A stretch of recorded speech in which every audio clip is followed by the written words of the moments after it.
आज हम महामहोपाध्याय पंडित विश्वेश्वर नाथ रेव, जिन्होंने की विश्वेश्वर स्मृति की रचना की, उनके विषय में संक्षिप्त परिचय प्राप्त करेंगे कि संस्कृत साहित्य में श्रुतियों का जहाँ महत्वपूर्ण स्थान माना जाता है, वहीं स्मृतियों का भी अपना एक महत्वपूर्ण स्थान रहा है। श्रुति एवं स्मृतियों ने अपनी विशेषताओं के कारण ही विश्व के ज्ञान पिपासु जो जिज्ञासु हैं, उन जिज्ञासुओं को अपनी ओर आकर्षित किया है। यही कारण है कि भारतीय एवं पाश्चात्य विद्वानों ने बड़ी गंभीरता, विद्वता एवं खोज के साथ इन पर जो कार्य किया है, उसे हम भुला नहीं सकते हैं। आधुनिक युग में मानवीय अधिकार एवं न्याय देने के लिए विधि शास्त्र एवं संविधान जो कार्य कर रहा है, प्राचीन काल में वही कार्य स्मृतियाँ करती रही हैं। समाज में आचार, व्यवहार एवं प्रायश्चित के द्वारा व्यक्ति में चारित्रिक एवं नैतिक गुणों का विकास कर सुसमाज की स्थापना करना एवं स्थापित समाज में निर्धारित नियम हैं, उन निर्धारित नियमों का परिपालन करना ही स्मृतियों का वर्ण्य विषय रहा है। मनुस्मृति एवं याज्ञवल्क्य स्मृति ये हिंदू समाज के विधि नियामक ग्रंथ माने जाते हैं। वैसे तो स्मृतियों की संख्या अलग अलग विद्वानों ने अलग अलग मानी है, लेकिन उन सभी स्मृतियों में मनुस्मृति और याज्ञवल्क्य स्मृति, पराशर स्मृति, नारद स्मृति आदि प्रमुख स्मृतियां मानी जाती हैं। लेकिन हिंदू समाज के विधि नियामक जो ग्रंथ है, वो मुख्य रूप से मनुस्मृति और याज्ञवल्क्य स्मृति माने गए हैं।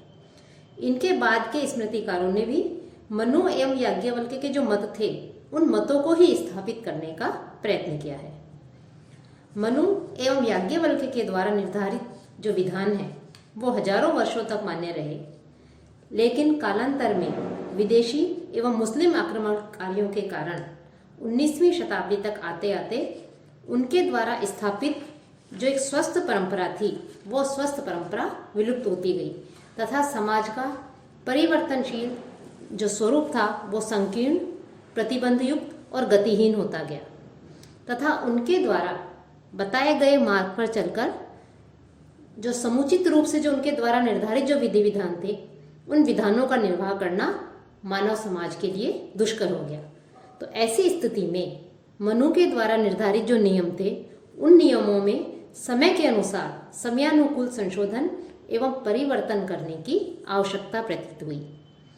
इस दृष्टिकोण को ध्यान में रखते हुए 19वीं शताब्दी में महामहोपाध्याय पंडित विश्वेश्वर नाथ रेव जो थे, उन्होंने युग एवं समय के परिवर्तन के अनुसार वर्तमान संदर्भों में जो मनुस्मृति थी, उस मनुस्मृति में वर्णित जो नियम थे, उन नियमों और उपनियमों को संशोधित एवं परिवर्तित करने का प्रयास किया।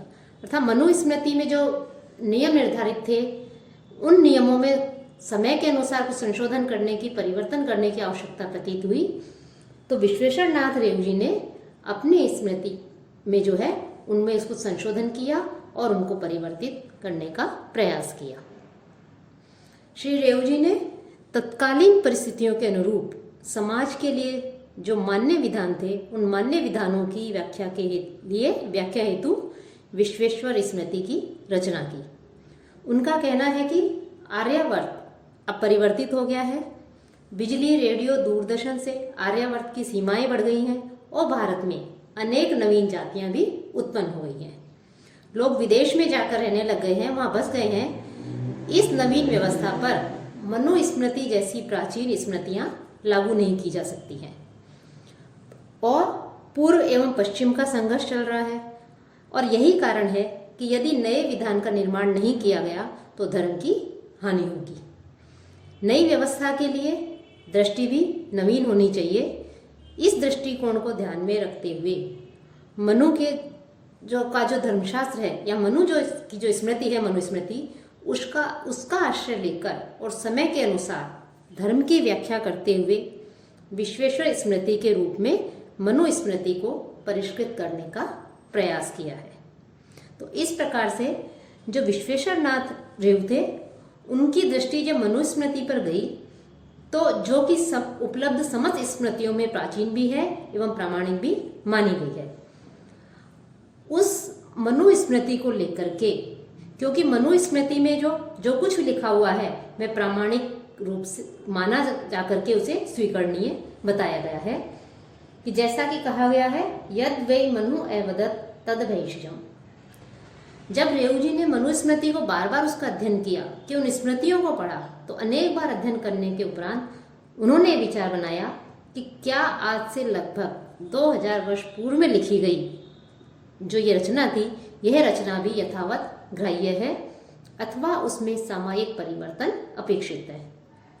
उन्होंने उसका अध्ययन करके, स्मृति का अध्ययन करके उन्होंने अनुभव किया कि आज के संदर्भ में जो मनुस्मृति के जो विषय हैं, उन विषयों में अनेक विषय ऐसे हैं कि उन विषयों पर पुनः चिंतन करने की आवश्यकता है।